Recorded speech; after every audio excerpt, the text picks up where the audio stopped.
बिस्मिल्लाहिर्रहमानिर्रहीम। अस्सलाम वालेकुम। मैं हूं सुमेरा सुलेमान और आप देख रहे हैं JNN न्यूज़। रेस्क्यू एहलकारों की खिदमत की एक और मिसाल। नहर के साथ बने मोगे में गिरने वाले ऊंट को निकाल लिया। मजीद तफसीलात जानते हैं हमारे नुमाइंदा उमर फारूक से। जी हाँ, रेस्क्यू 1122 के जवानों की वैसे तो खिदमत की कई मिसालें हैं। ये जवान इंसानों के साथ साथ चरिंद परिंद और जानवरों की भी ज़िंदगी बचाने में अपना किरदार अदा करते रहते हैं।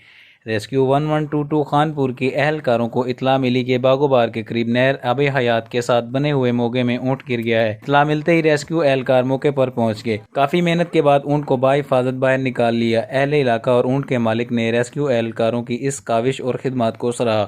कैमरा टीम के साथ उमर फारूक, JNN न्यूज़, खानपुर। बहुत शुक्रिया उमर फारूक तफसीलात से आगाह करने के लिए। मजीद खबरों के लिए देखते रहिए JNN न्यूज़।